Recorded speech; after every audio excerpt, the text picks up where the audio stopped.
All right. Hello, everybody. My name is James Shore, and I'm going to be talking with you about evolutionary design. I got my start with Agile development in 1999, September of 1999, working on feature-driven development. And then in 2000, I got my start with my first extreme programming team, and had such great time doing that that I was really spoiled. I couldn't stand to work on any other kind of project after that. And in 2000 and 2001, and really for several years thereafter, nobody else was really doing any sort of agile development. So I learned that if I wanted to do extreme programming or agile development in general, I had to teach people how to do it. So that's how I became a consultant. And what I do now, although I have a background as a programmer, what I do now is I work with teams, join them, immerse them in agile development, and help them transition from whatever they're doing now to an agile approach. As a result of, and this goes on for several months. It's a very in-depth approach to teaching people agile and to doing transitions.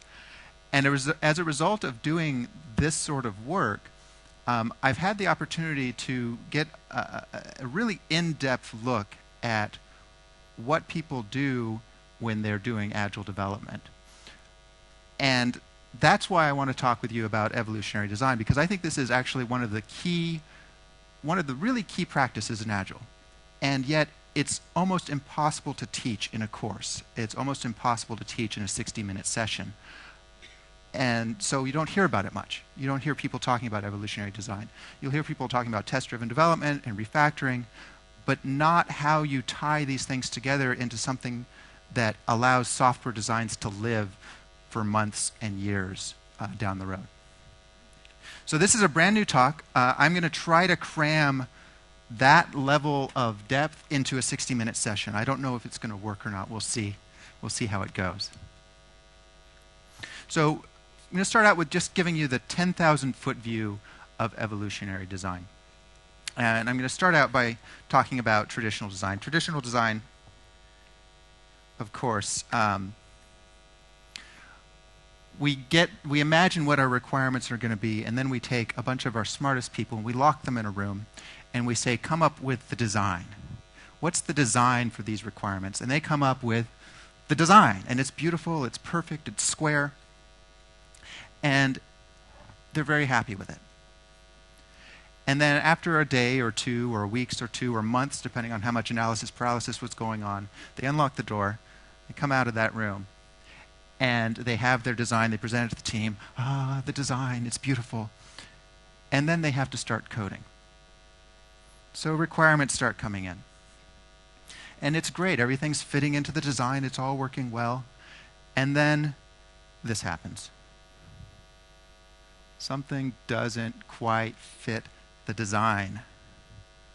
You know, we thought we anticipated everything, but we didn't quite get it right. So what do? You've all been in this situation.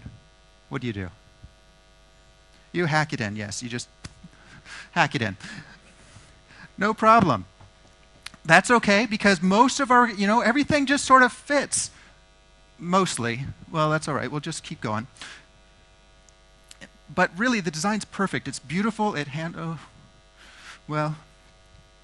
can just, we'll hack the hack.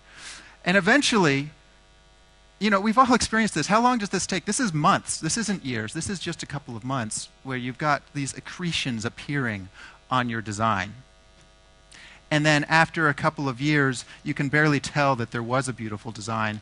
And after a decade, the people who were very smart and locked in the room have moved on to other things because they just can't stand the shame of it anymore. And the people who are stuck with this mess talk about those idiots who programmed this system and legacy code, and I wish I was dead, and other sorts of things.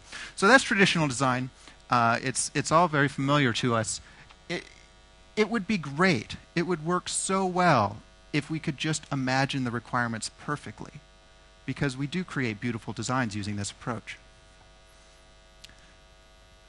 So that's traditional design. Evolutionary design, incremental and and evolution, or incremental and iterative design, continuous design. There's lots of different words for it. Starts out saying, we don't know what's going to happen. So we're just going to take our first requirement and we're going to implement the smallest, simplest thing to handle just that. And that's all we do. And then the next requirement and the next requirement. And we'll just keep on going.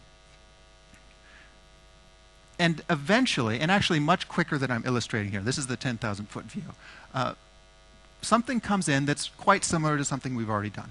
And at that point, we generalize.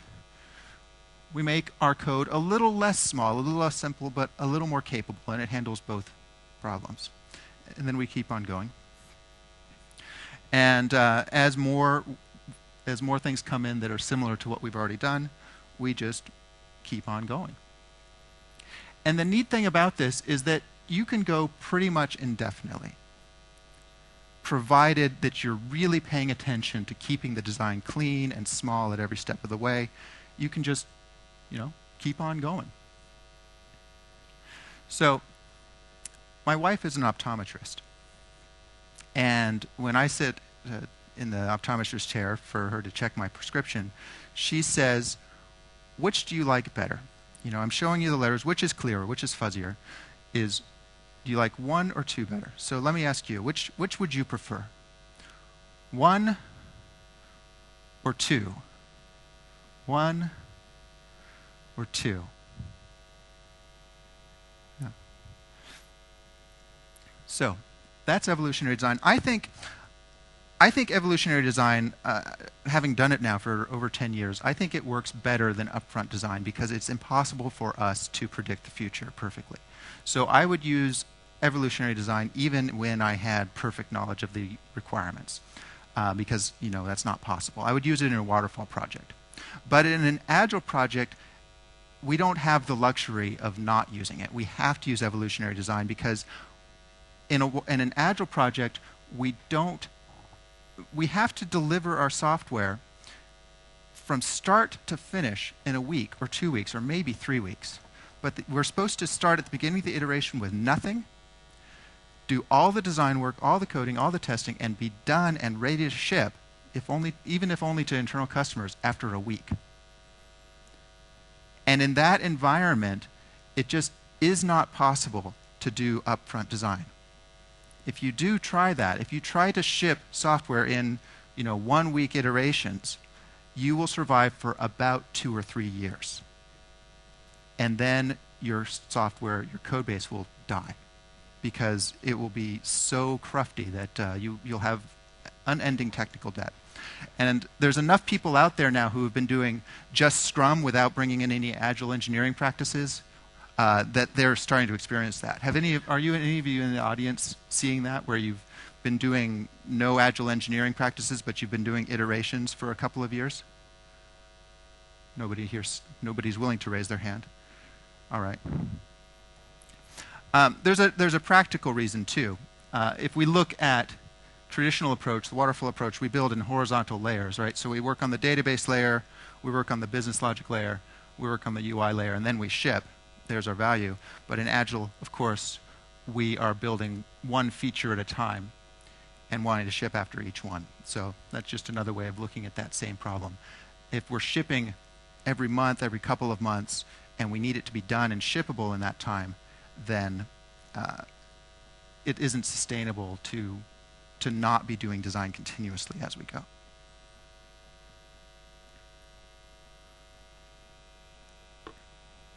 So what I want to do in this talk is, that was the 10,000 foot view. That's what evolutionary design is all about. What I want to do in this talk is show you some examples of how I've seen evolutionary design play out on real projects. I'll stop at the end for questions if there's time, but I also encourage you to ask questions as we go. So any questions so far about just this high-level view I've presented here? What's the main difference in that proposal between evolutionary design and hacking your way around as a code? That's a great question. So the question is, what's the main difference between hacking and evolutionary design? depends on how good you are. If you're not very rigorous, then it is just hacking. Evolutionary design is not just doing whatever. Evolutionary design is really about only solving the problems that you have today, refactoring mercilessly to improve the design of the code as you work, and having a really solid, in order to do that, you have to have a really solid suite of tests, which means you need to be doing test-driven development. So the difference between evolutionary design and hacking is that it requires a huge amount of rigor and dedication to doing good work. And if you're just hacking, you're not going to have the tests, and you're not going to be refactoring, and you're not going to be keeping things simple. What you're doing in hacking is you're writing the least amount of code, right? You want to hack out that Ruby one-liner to do an amazing thing. In evolutionary design, you want to have a simple result. So at every step of the way, you want your software to be as if it was written from scratch to handle exactly what it does and nothing else. So you're looking for the simplest possible result, not the simplest possible step from here to there. And I think that's the main difference between hacking and evolutionary design. Evolutionary design is, in order to do it well, you have to be constantly focused on keeping your design really clean at every step of the way, not just doing the simplest thing to get your next requirement out the door. The main tool that you're going to be using, now there's the solid principles that Bob Martin talks about, and that's a great set of heuristics. I tend to look at it at sort of a lower level, which is that when I'm doing evolutionary design and I'm trying to keep that design really clean and looking for opportunities to refactor, I'm looking at three things, and they're really, really simple and basic. I'm looking at eliminating duplication whenever possible, and I'm looking at keeping the concepts in the code really well defined so that the code really expresses its concepts well. So I'm looking for decoupling between concepts, I'm looking for cohesion between related sections of the code, and that's it. Solid is a way of getting there, but it's not the only way. And for me, at least, I find that focusing really heavily on, do I have lots of duplication or do I have any duplication? And are my concepts clearly defined? That's enough to guide me towards a clean design.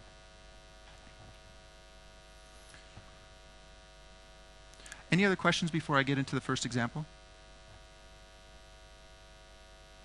Okay. So this first project that I'm going to show you, this is the very first XP project I was on. It started in 2001. No, that's not correct. It started in 2000. And it was written in Java. It was a greenfield project, so we did it from scratch. So we had the luxury of doing test-driven development and so forth from the beginning. So everything was tested, thoroughly tested from the beginning. It was a project to replace a bunch of disparate Perl scripts and bring them all together into one unified application. We had between 4 and 13 developers on that project. It went on for quite a while, but you could call it on average about 7 developers at any given moment. And the part I'm going to talk about was the first 9 months of the project. And what I want to talk about specifically is the persistence mechanism. Now, in 2000, there were object relational mappers for Java, but it was still pretty immature. And we chose to roll our own persistence layer because we didn't like any of the options available to us. So we started out, actually let me back up a little bit. We started out, this was my first XP project. It was kind of an experiment. I had done some of the practices on other projects. I'd done test-driven development and refactoring and pair programming and all the other XP practices, but I didn't totally trust them. For example, pair programming I thought was kind of a wacky idea, and I'd seen it work, but I still wasn't totally sure about it. Evolutionary design was another concept that I didn't really trust. And my belief was that for this project, I was the technical lead on this project, my belief was that we were going to have a complex business layer mapping to diverse and unchangeable back-end database systems. And we were going to have a lot of database systems, which turned out to be true. We had multiple databases, we had an LDAP tree that we had to interface with, and we actually used an FTP server for persistence in one case. That was just the way they did things there. Don't ask me why. So given this belief about how the system was going to work out, there was going to be complex business logic with needing to map to an existing schema. I I'd only been a professional programmer at this point for about 6 years, and I'd say I only had about 4 real years of experience at this point. So I did what anybody else would do in that case. Oh, and I thought I knew everything, so there you go. That's probably why we rolled our own persistence layer, actually, come to think of it. So what I did was I said, well, I don't trust this evolutionary design concept. We're going to do an object relational mapper. So I went out and I read all the material on object relational mappers that I could find, and read Martin Fowler's analysis patterns book, his excellent book, Patterns of Enterprise Application Architecture, which covers this kind of stuff, wasn't out yet. And we decided that based on what we believed would be true, we were going to do a 5-layer architecture with a presentation layer, a facade mapping domain layers to multiple applications, a persistence layer, and a database layer. So that's sort of the overall structure. The upfront design we created was to have a business layer object, for example, a contact, talking to what we called a forklift. This was back when extreme programming still had the concept of system metaphor, which has been kicked to the curb now.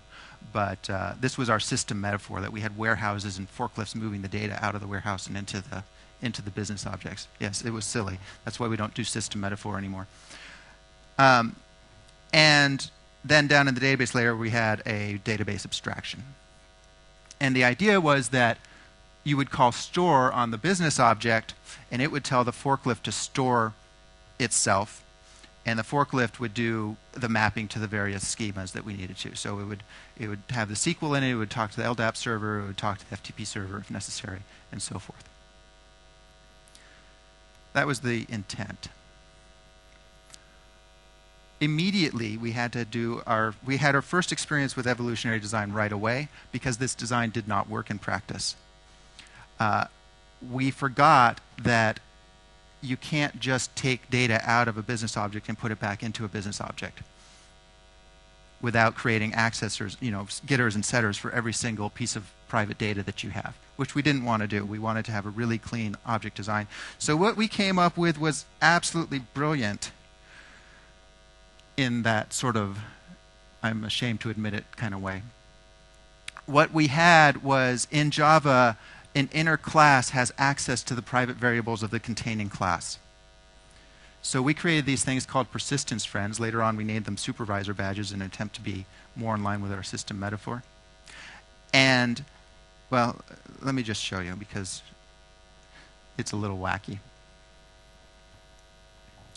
What would happen is that in our contact, somebody would ask for the first name for the contact.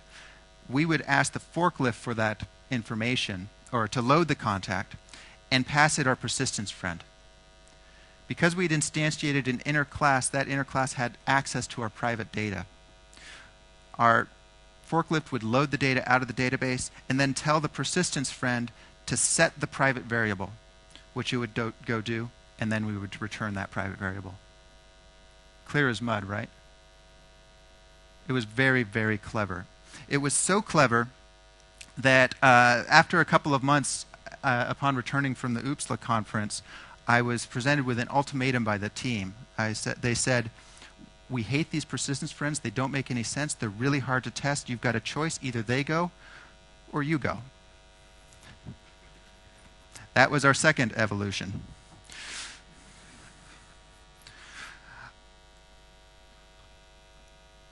So I still didn't want to expose the private data with methods, because that would really pollute our interface for these business objects. The interface spoke about what the business objects were supposed to be able to do.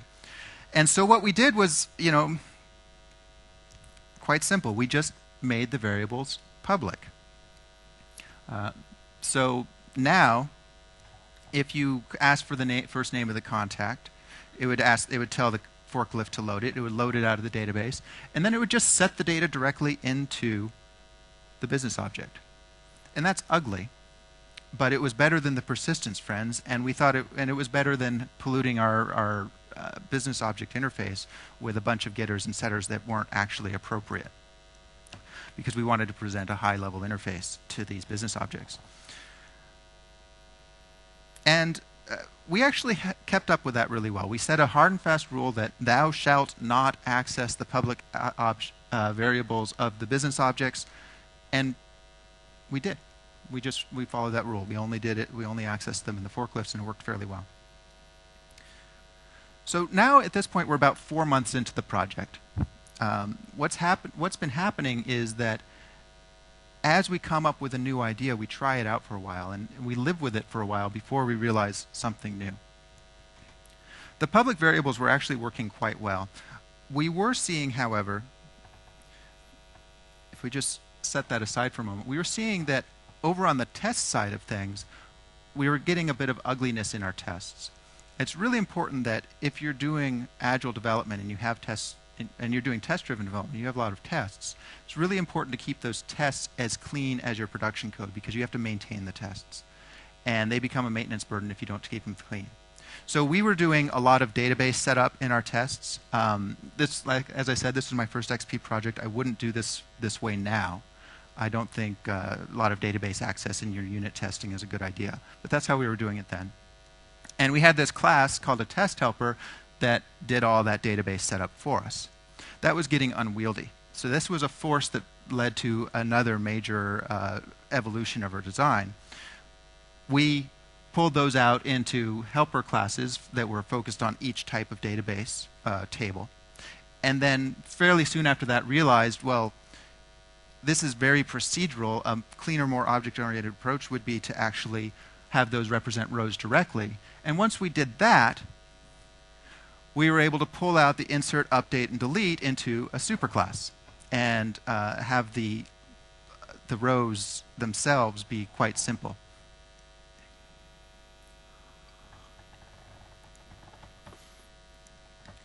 This cleaned things up so much that we realized that it would be a great technique to use in our production code. We were seeing a lot of duplication between, remember the forklifts had the actual SQL queries inside each forklift, and we were starting to see some duplication there. So we brought over those those database rows and introduced the idea of a database table for queries and getting individual rows out of the database. And that really cleaned up the design nicely. So now we get the first name out of the object. The contact hasn't changed. It's the same code as before. In the forklift, we tell it to load the contact, and it just says, ask the table to get the row, and then copies the data out of the row and into the business object, and it's done. In some cases, this is complicated because we might have one business object with multiple underlying data stores, but in a lot of cases, we just map to a particular table, and that was that. The contact table method looked like this. Now, rather than having the SQL directly in here, most of the work, heavy lifting, was done by the superclass object, and the subclasses just specified metadata.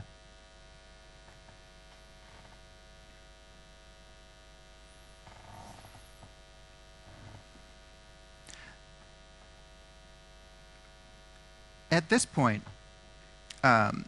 we were starting to. Now we're about 9 months into the project. I don't have the exact dates of when each of these transitions occurred. I do have. This is real code, though. After finishing this project, I wrote up an experience report and I kept all the code. So all the code I'm showing you is actually what we had, with a few simplifications for presentation purposes. So at this point, about 8-9 months into the project, we were starting to see some problems as a result of using our public variables in our business objects. We were being really good about not accessing the public variables inside any of our production code, but in our test code we said, oh, it's okay, go ahead and set those public variables directly to help set up the tests. It means that you won't have to do as much mocking and it'll make things a lot easier. That was starting to lead to a lot of problems in terms of brittleness for our tests. Also, I don't know if you remember, but in our contact forklifts, they weren't doing anything anymore. All they were doing was pulling a row out of a table and then copying the data from one point to another. And it took us a while to realize this, but eventually we said, we can solve both of these problems. We can solve the public variable problem and we can solve the copying problem by making the forklift not changing it from a singleton to an actual instance variable. So that's what we did. The contact would contain the forklift, which would contain the row, and the data was just stored in the row. We didn't keep any of our instance data in the contact at all. So it looks like this. When we construct the contact, we immediately construct a forklift. When we're asked for the first name of the contact, we just say, forklift, what's the first name? In the forklift, when we construct it, we do a get row. Sometimes there was some lazy loading, which I haven't bothered to show here. And then when we ask for the first name, we pull that first name directly out of the row, which did continue to use public variables because it was just column data. And the contact table remained the same. So you guys keep snickering. Is this something that you've seen or done before? Actually, we have our entities are just behaviors around rows. Mm-hmm. But we explicitly made a class called contact row. Oh, so you actually ran into the same pattern. Yeah, I haven't actually kept up with object relational mapping techniques since this project. But I think what we've done here is discovered a pattern that other people have used. I'm not totally familiar with active record, but I believe there's some commonalities here between this and the active record pattern. Anybody here familiar with the active record pattern that could answer that? Okay, well, we'll say it's true, and it's good enough. There was a kind of history behind it because we were dealing with a legacy system with denormalized data. Mm-hmm. And we had to make a new IP in the .NET. So we wrote a kind of anti-corruption layer. Mm-hmm. So the rows were and the relators were kind of a bit crazy. Yeah. But still we made this data access layer with explicit rows, like a contact row and so forth. And then we made entities above that. So you made an anti-corruption layer. So it sounds like a very similar problem as to what we were trying to solve, where we had an existing schema that we had to map to, and we wanted to isolate it using the forklifts. Yeah. That's interesting that you came up with the same solution. Well, it took us 9 months to get here. If we could have designed this up front, of course we would have, but we made the best design that we could when we started this project. And it was not nearly good enough. That was the persistence friend design. Let me just show you the whole sequence from beginning to end one more time. So we started out with this vision of what we were going to have happen. We made the persistence friends to make it work. That turned out to be a disaster. Came up with the public variables, worked fairly well. Over in our tests, we saw an opportunity for eliminating duplication, realized that it would be a good idea to bring that over into the production code, and then that fit in perfectly to eliminate our public variable problem. So at every step of the way, we're seeing a little bit further. You know, as I said, when I started this project, I only had about 6 years of experience, so I didn't know how to solve this problem optimally. And I would say that for any significant programming problem, you don't know how to solve it optimally, unless you've done it before. And many programming problems are problems that we've never faced before. Otherwise, you know, somebody would have solved it for us already. So what I found really neat about this evolutionary design was that it allowed me to solve, it made me smarter. Even though I didn't have the knowledge up front to solve this problem elegantly, by living with the pain of each step, I was able to come up, or we as a team were able to come up with the next evolution, the next improvement over that. And in fact, we would have kept going. The problem with what we have right here is that there was actually a fair amount of code involved in writing the subclasses, the forklifts, the contact table, and the contact rows. And it was just metadata stuff. It was telling the compiler what types of variables to use and so forth. So I left the project before this became an issue, but or before we had the opportunity to do this. But the very next step would have been to write a code generator that would have built our various rows and table objects for us based on database metadata. All the heavy lifting was done in the superclasses, in the database table and the database row. So I want to show you how the code itself changed over time. In the contact, we started out passing the persistence friend to the forklift, and then in the second and third evolutions, we just passed it directly. and then at the end we were just getting the data directly out of the forklift. So you can see how it's getting steadily simpler. And in the contact forklift, it's similar. We started out having our SQL embedded directly in the forklift and having to deal with calling a setter method on that persistence friend. Second evolution, we were able to set the private data directly. Third evolution, we were able to get rid of all the SQL and just ask for a row. And then in the fourth evolution, just pull the data directly out of the row. Again, getting steadily simpler. What you see here is what Eric Evans describes as a breakthrough in his book, Domain-Driven Design. This took 9 months. That's not because we were, just taking that long to do the design. We'd come up with one of these ideas, major refactoring. I only showed you the major steps, but in between each of these major steps, we had lots of little steps. We'd do renames, we'd extract methods, we'd try to make our code a little cleaner. We had other parts of the system that we were working on too, of course. And after a while, we get to a point where the code was clear enough that we see, oh, here's a brand new way of approaching it. And that would be the breakthrough, and then we'd move on and keep going. So that's my first example. As I said, this was about 9 months, 7 developers, rolling our own persistence mechanism. Before I move on to the next example, are there any questions or comments about what you've seen so far?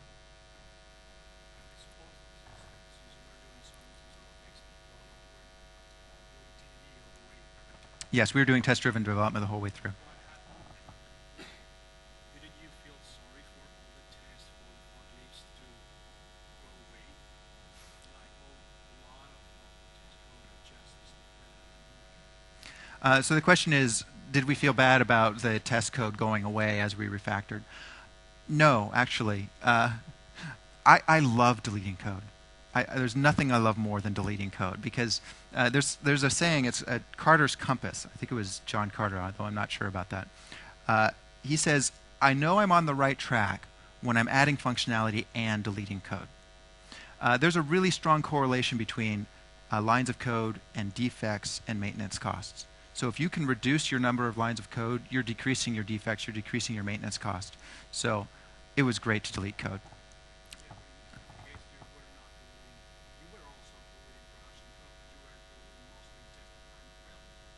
No, it was about equivalent. We had about 50% test code, about 50% production code. And as we refactored, we reduced or increased them both in about equal proportion. So we never had a case where we just deleted huge amounts of test code. For example, when we brought the rows over from the test to the production code, we didn't delete it, we just moved it. We renamed it and moved it into the appropriate place and then wrote tests around it. So I can't remember any time where we just deleted test code. Any other questions or comments on this first example?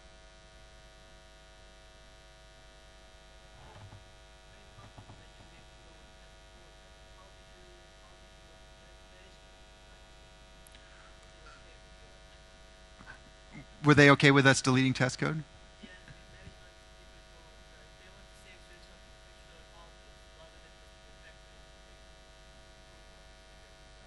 Okay. So the question was, how did management deal with us deleting test code? We had a great relationship with our manager. She hired me because of a previous project which I'd done XP on. And that was so successful that she asked me to lead this team as they were moving from Perl to Java. And so she had trust in me and in our approach, and there was no issue. If I was ever faced with a manager who complained about deleting code, my head would explode, because there is no measure of technical debt, but the closest approximation is lines of code. The more code you have, the more technical debt you have.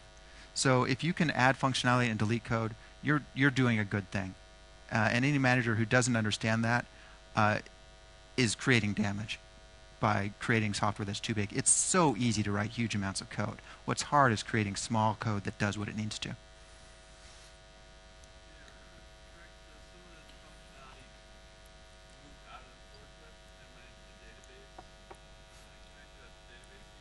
Mm-hmm. Okay, so the question was, how did the database class grow as the forklift shrank. It didn't actually grow at all. What we did was we made new objects, a database row object, a database table object, and those became somewhat complex, but they were simpler than all the forklift code in aggregate because there was a lot of duplication.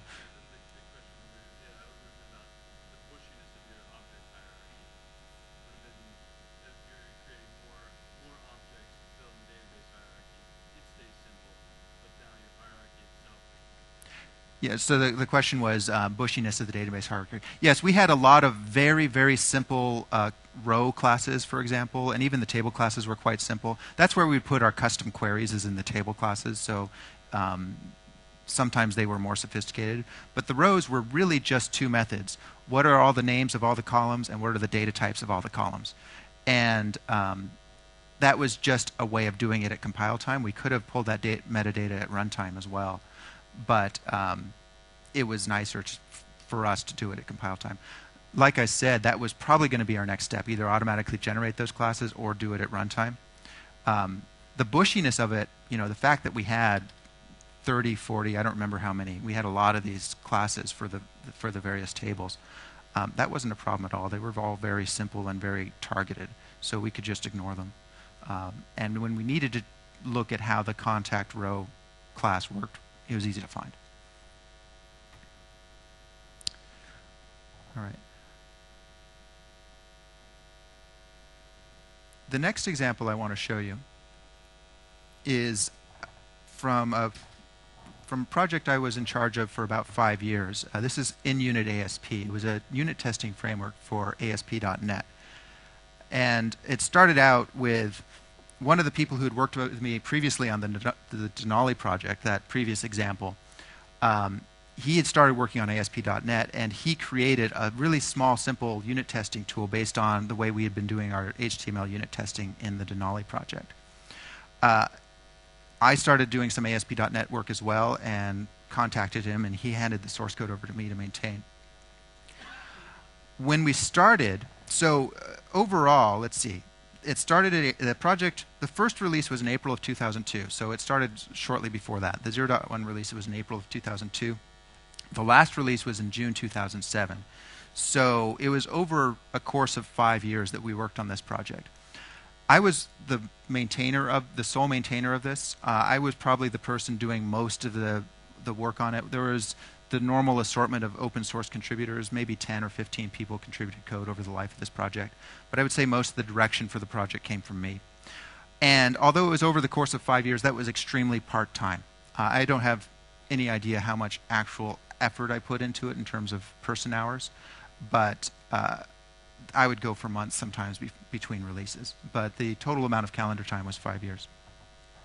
So this is a longer calendar time than the previous example, but a smaller team. Really just me. When we started out, there was only 2 classes. What you see here is literally the entire architecture of the system. We had a browser class, which was a wrapper over ASP.NET's HTTP client, and we had a test case, which had all of our assertions in it. So the very first thing we noticed was that the classes were getting way too big, and that we had this sort of combinatorial explosion. I don't know if you can see it easily, but there's a method there called assert submit button exists. No, that's not it. Push button and data grid. So we had a push button method, and then we had a push button and data grid method. So how many of you are familiar with ASP.NET? Okay, the way ASP.NET worked at that time, and I think they've changed it since then, but the way it worked at that time was that they tried to present you with sort of a Windows programming model in the browser. So you'd create controls, and ASP.NET Framework would turn that into HTML. So what this project was doing was trying to allow you to write tests against that ASP.NET programming model without having to know how it converted data grids into tables, how it converted buttons into links, and so forth. So we had methods like push button, which would look at the HTML source code of the page and reverse engineer it and figure out where the buttons were, and then pretend to be a browser and submit the form in the same way that a browser would. So the idea was to be able to write unit tests on ASP.NET code. And this early simple model had too much duplication. if you wanted to click a button, that would work, but if the button was embedded in a data grid, it wouldn't work. So you needed the push button and data grid method. And we had similar things. So our first force was to try to break that up. And what we did was we created individual classes for each of the various controls. And we moved all the assertions and all the code to pull out the various controls into a class called webpage. Fairly shortly after that, we realized that that wasn't going to work very well because our assertions were still all sort of combined into the webpage class, and we were going to end up with a lot of constructors, a lot of factory methods inside of our webpage class. So we modified it again so that we could construct the individual testers directly, and we put in a lot of accessor methods into those classes so we could do assertions on them. We also fairly shortly after that, introduced the web assertion class, which pulled out the assertions entirely. The next thing we noticed was that we had a lot of duplicate code around the way we were handling HTML, parsing out the tags and so forth. So we introduced an HTML tag class. But that ended up leading to a fair amount of duplication between our HTML testers and our control testers, and we wanted to do more HTML testers. So what we did there is we factored that into an HTML tag class and then introduced specific subclasses for each of those. And there was a lot of other stuff. This was a complicated project. It was actually more complicated than the Denali project in a lot of ways. So I focused on just one piece of this and glossed over it because I don't want to be too dull. But that was sort of the major steps that we saw over the course of 5 years. And again, if we look at the code, what we started with, this is the code to click a link button. This is the code that would reverse engineer the HTML, figure out where the link buttons were, and click it. And in the beginning, you can see that there's a lot of stuff going on here. I'm not going to explain it all, but it's figuring out how to do postbacks and setting the correct hidden variables, and then it's submitting the form. That was 0.1. By version 1.4, we had it down to just check to see if the control is disabled and then call the postback. And by the final version, it was just a matter of telling the link to click itself, finding that anchor tag and telling it to click itself. So again, you see the same thing happening in this project that you saw in the previous project. As we learned, over years in this case, we were able to make the code simpler and simpler and simpler.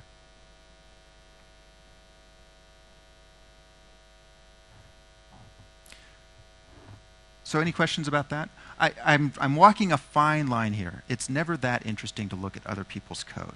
In fact, other people's code, your general reaction is ew, right? No matter what, the reaction to other people's code is ew. And if it's your code, but you wrote it more than 2 years ago, ew. So, I'm trying to explain enough so that you can understand how these designs evolved without going into so much detail that you're all bored stiff. So, are there any questions about what you've seen so far? Those are two very different examples of how the designs have evolved over time. And what I want you to really see there is how we're reacting to forces and how we're executing a hill climbing algorithm, where we're gradually making improvements, climbing up a hill, and then we reach the top of the hill, we see the panorama spread out before us, we make a breakthrough, and we jump to a different hill. And then we again start refactoring slowly. So, any questions?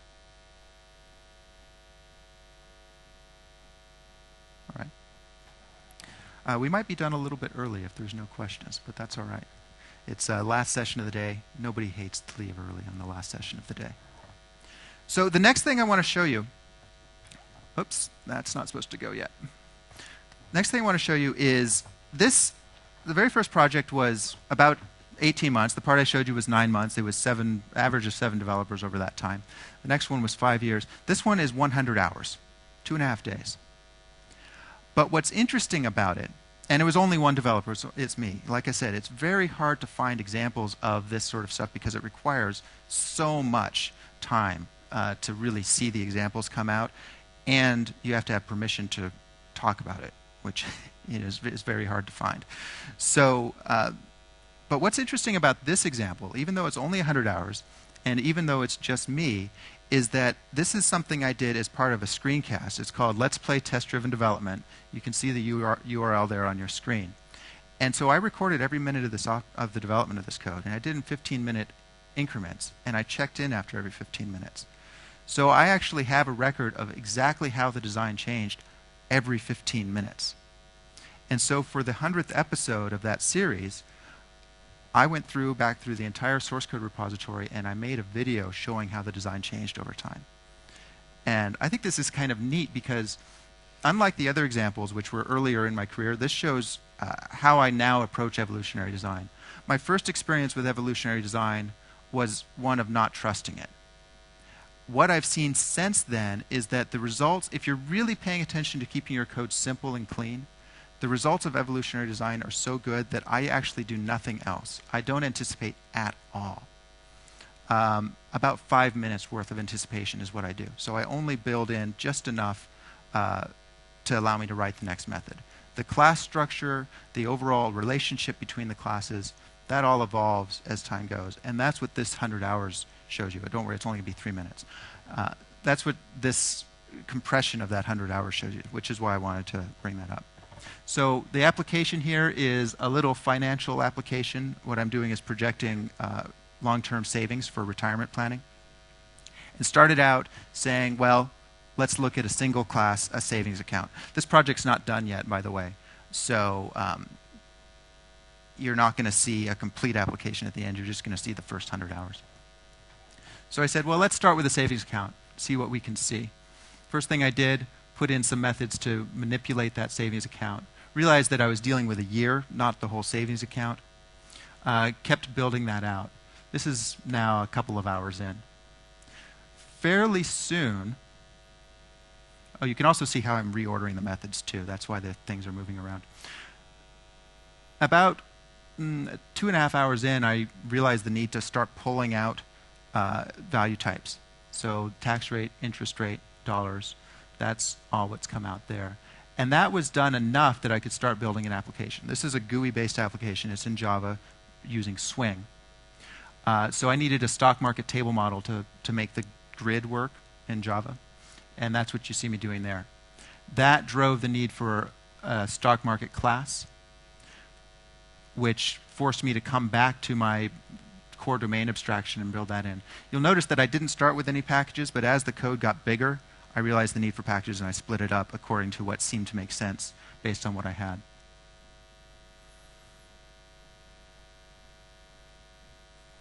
Built some utility classes, kept working in the domain layer. Once that was working fairly well, I started bringing in the UI piece of it.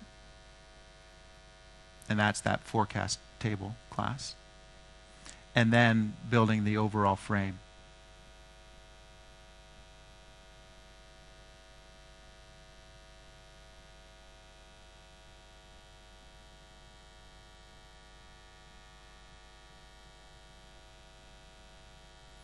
As I was working on the application frame, I built a model piece. I put it in the wrong package. I don't know why I did that. It was a UI component, not a domain component. But because it didn't have any direct UI stuff, I put it in that other package. But you could see how the arrows were going, crisscrossing back and forth. And that forced me to realize I had it in the wrong place, and I moved it into the correct package. Started bringing in UI for the editing the dollar amounts.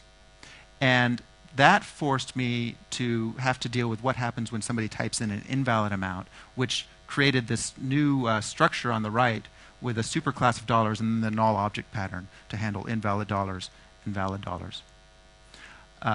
What came next was needing to render that data, and I did something that was fairly controversial that I'm still exploring the implications of, which is having the domain objects render themselves by having the UI layer call a render method on an interface.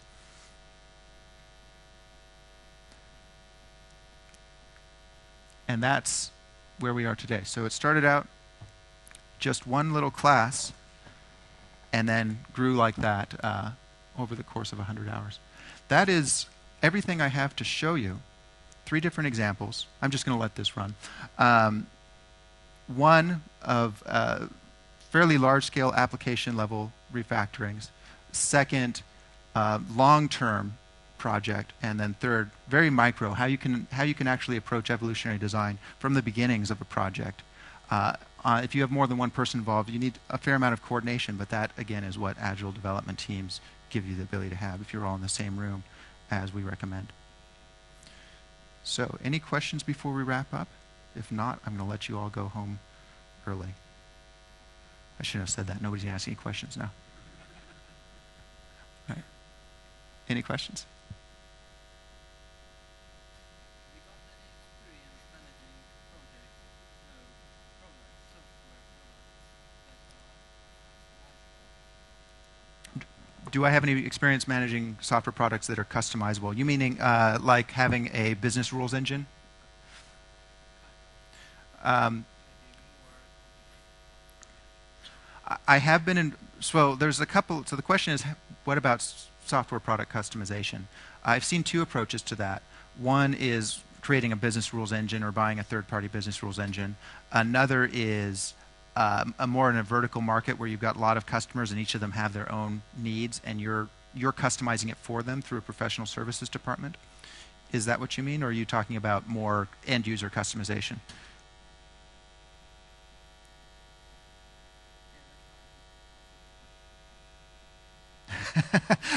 My answer was sufficiently clueless that apparently I have not been involved with that. So no, I haven't dealt with whatever it is that you're talking about. I have actually worked on a number of products that required customization, but not for the long term, so I can't talk about evolutionary design in that context. I have yet to see evolutionary design fail, though, so I have sufficient confidence in it that I would try it. That said, if you're publishing an API to third parties, you can't evolve it. As soon as you publish an API to other people, it's set in stone. So there are you have to have careful considerations of that. It's part of the UI of the application at that point, and you have to be very careful about changing it.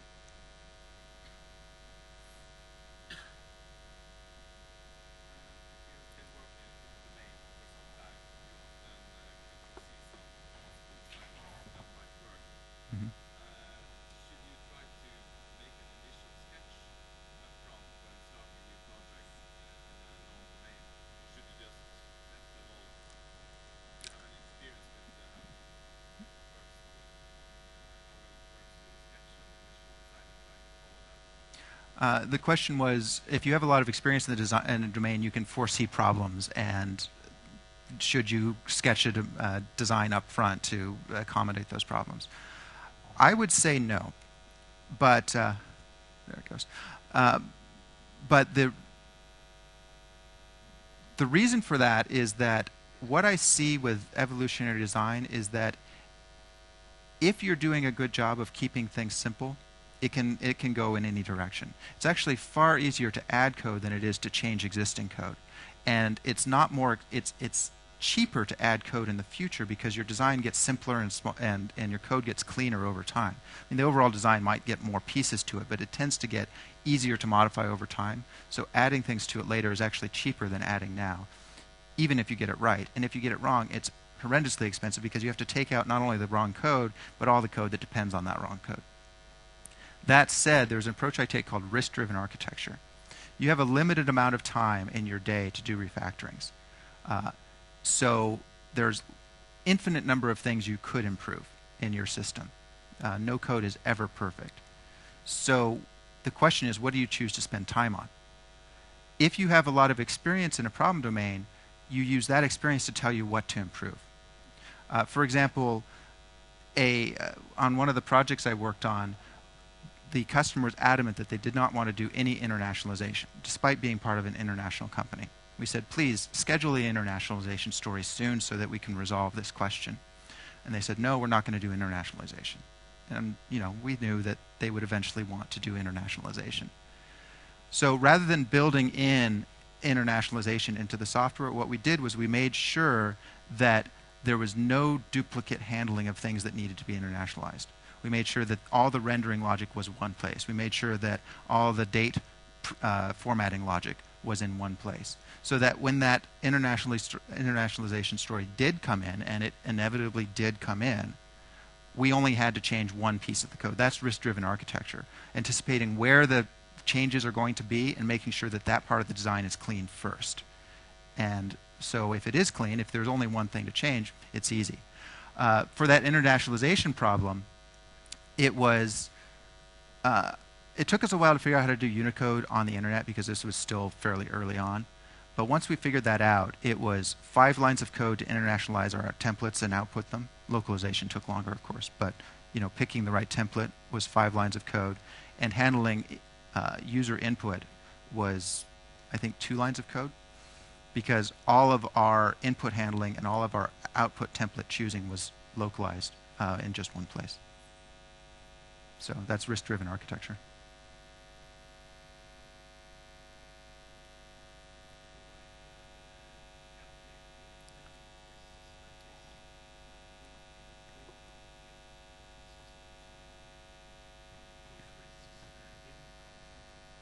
So the question is, what if you have a lot of risks? Wouldn't that overcomplicate the system? Well, I think the key is, so in predictive design, upfront design, it doesn't have to be upfront, just any sort of design where you're predicting the future. What you tend to do is imagine what's going to happen and then build hooks in to support those future changes, correct? In the evolutionary design approach, rather than building in hooks, what you do is you just try to make the code simpler and simpler and simpler. So you're doing good design. You're making the code simpler. You're not making it more complex if you're doing this well. It's just where you focus those efforts. Because as I said, any system, particularly a system built by a team, on your team you're going to have some people who care a lot about design, and you're going to have people who care a lot about just getting stuff out the door. So, and even those people who care a lot about design are going to guess wrong. So you're going to always have things that aren't quite perfect. So that are too complicated. So you use the risk analysis to drive what you make simpler. So if you have a lot of risks, maybe your costs are higher, maybe you're being more cautious and doing more refactoring, but you're still making the code simpler, not more complicated to accommodate those risks. As I said, the main things that you're focusing on is eliminating duplication and making your concepts really cohesive and decoupled. What you're saying is it's just a matter of the single responsibility. Yeah. The single responsibility principle is one way to think about keeping your concepts clear and eliminating duplication. Yeah, responsibility-based or responsibility-driven design is an approach I like to use a lot. Having just one responsibility per class and making sure that every concept has just one class associated with it.